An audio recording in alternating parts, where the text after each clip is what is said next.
Hi friends, welcome to Usha fun foods. ಇದು ಕಲ್ಲಂಗಡಿ ಹಣ್ಣಿನ ಸಿಪ್ಪೆ. ಇದರಿಂದ ಒಂದು ರಾಯ್ತ ಮಾಡೋದನ್ನ ತೋರಿಸ್ತಾ ಇದ್ದೀನಿ.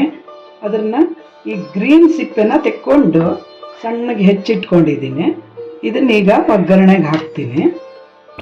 ಸ್ವಲ್ಪ ಎಣ್ಣೆ ಹಾಕ್ಕೊಂಡಿದ್ದೀನಿ. ಈಗ ಸ್ವಲ್ಪ ಉದ್ದಿನ ಬೇಳೆನ ಹಾಕ್ಕೊಂಡಿದ್ದೀನಿ. ಇದು ಸಾಸಿವೆ, ಸ್ವಲ್ಪ ಒಣಮೆಣಸಿನ್ಕಾಯಿನ ಹಾಕ್ಕೊಂಡಿದ್ದೀನಿ. ಹಸಿಮೆಣಸಿನ್ಕಾಯಿ ಬೇಕಾದರೂ ಹಾಕ್ಕೋಬೋದು. ಸ್ವಲ್ಪ ಈರುಳ್ಳಿನ ಹೆಚ್ಚಾಕ್ಕೊಂಡಿದ್ದೀನಿ. ಈ ಒಣಮೆಣಸಿನ್ಕಾಯಿ ತುಂಬ ಖಾರ ಇದೆ, ಅದಕ್ಕೆ ನಾನು ಸ್ವಲ್ಪನೇ ಹಾಕ್ಕೊಂಡಿದ್ದೀನಿ. ಹಸಿಮೆಣಸು ಹಾಕ್ಕೊಂಡ್ರೆ ಚೆನ್ನಾಗೇ ಇರುತ್ತೆ. ಸ್ವಲ್ಪ ಇದು ಈರುಳ್ಳಿ ಬಾಡಬೇಕು.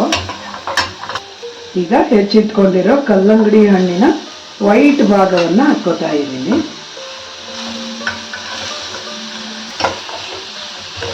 ಮೀಡಿಯಮ್ ಊರಿನಲ್ಲಿ ಇಟ್ಕೋಬೇಕು. ಈಗ ಇದಕ್ಕೆ ಸ್ವಲ್ಪ ನೀರನ್ನು ಹಾಕ್ಕೋಬೇಕು. ಸ್ವಲ್ಪ ನೀರು ಹಾಕ್ಕೊಂಡಿದ್ದೀನಿ. ಬೇಯ ಪೂರ್ತಿಗೆ ಹಾಕ್ಕೊಂಡಿದ್ದೀನಿ. ಸ್ವಲ್ಪ ಉಪ್ಪು ಹಾಕ್ಕೋತಾ ಇದ್ದೀನಿ. ಒಂದು ಸ್ವಲ್ಪ ಬೆಲ್ಲ ಹಾಕ್ಕೋತಾ ಇದ್ದೀನಿ. ಮೊಸರು ಹಾಕ್ಕೊಂಡಿರ್ತೀವಲ್ಲ, ಬೆಲ್ಲ ಹಾಕ್ಕೊಂಡ್ರೆ ಒಳ್ಳೆ ಟೇಸ್ಟ್ ಕೊಡುತ್ತೆ. ನೀವು ಬೇಡ ಅಂದರೆ ಬಿಡ್ಬೋದು.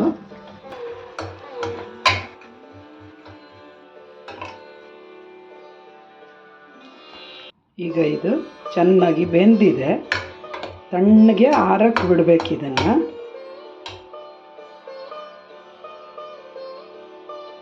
ಇದು ಹಲಸಿನಕಾಯಿ ಹಪ್ಪಳ. ಇದನ್ನು ಸುಡ್ತಾ ಇದ್ದೀನಿ. ಕರೆದ್ರೂ ಚೆನ್ನಾಗಿರುತ್ತೆ. ಸುಟ್ಕೊಂಡ್ರೆ ಆಯಿಲಿ ಅಂಶ ಇರಲ್ವಲ್ಲ, ಅದಕ್ಕೆ ಸುಡ್ತಾ ಇದ್ದೀನಿ.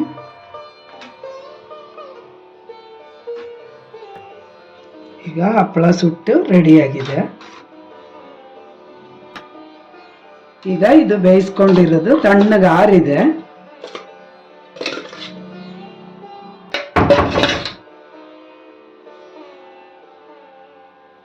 ಇದಕ್ಕೆ ಹಸಿ ಕಾಯನ್ನ ಸ್ವಲ್ಪ ನೀರು ಹಾಕಿ ರುಬ್ಬಿಟ್ಕೊಂಡಿದ್ದೀನಿ. ಅದನ್ನು ಮಿಕ್ಸ್ ಮಾಡ್ತಾ ಇದ್ದೀನಿ. ಈಗ ಇದಕ್ಕೆ ಗಟ್ಟಿ ಮೊಸರನ್ನ ಹಾಕ್ಕೋತಾ ಇದ್ದೀನಿ. ಸಪ್ಪೆ ಮೊಸರನ್ನೇ ಹಾಕ್ಕೋಬೇಕು ಇದಕ್ಕೆ.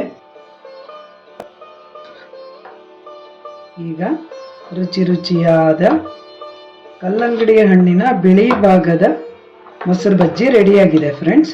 ಇದು ರೊಟ್ಟಿಗೆ ಹಚ್ಕೊಳ್ಳೋಕ್ಕೂ ಚೆನ್ನಾಗಾಗುತ್ತೆ, ಅನ್ನಕ್ಕೆ ಎಲ್ಲ ಚೆನ್ನಾಗಾಗುತ್ತೆ. ಬೇಯಿಸುವಾಗ ಸ್ವಲ್ಪನೇ ಉಪ್ಪು ಹಾಕಿದ್ದೆ. ಈ ಹೋಳು ತುಂಬ ಉಪ್ಪು ಕುಡ್ಕೊಂಡ್ಬಿಡುತ್ತೆ ಅಂತ ಸ್ವಲ್ಪ ಹಾಕಬೇಕು. ಈಗ ಟೇಸ್ಟ್ ನೋಡಿಕೊಂಡು ಬೇಕು ಅಂದರೆ ಸ್ವಲ್ಪ ಮಿಕ್ಸ್ ಮಾಡ್ಕೋಬೋದು. ಇವತ್ತಿನ ನನ್ನ ಮೀಲ್ಸ್ ಹೆಂಗೆ ರೆಡಿಯಾಗಿದೆ ಅಂತ ತೋರಿಸ್ತೀನಿ ಬನ್ನಿ ಫ್ರೆಂಡ್ಸ್. ನವಲ್ಕೋಲಿಂದು ಪಲ್ಯ, ಕಡಲೆಕಾಳಿನ ಉಸುಳಿ,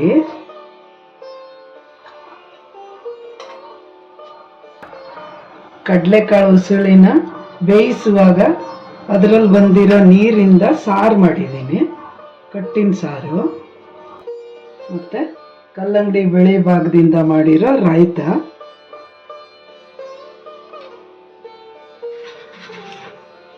ಜೊತೆಗೆ ಸುಟ್ಕೊಂಡಿರೋ ಹಪ್ಪಳ. ಚೆನ್ನಾಗಿದೆಯಾ ಫ್ರೆಂಡ್ಸ್? ಯಾರೆಲ್ಲ ನನ್ನ ಚಾನಲ್ಗೆ ಸಬ್ಸ್ಕ್ರೈಬ್ ಮಾಡಿಲ್ವೋ ಸಬ್ಸ್ಕ್ರೈಬ್ ಮಾಡಿ, ಲೈಕ್ ಮಾಡಿ, ಶೇರ್ ಮಾಡಿ. Thank you for watching. Bye bye.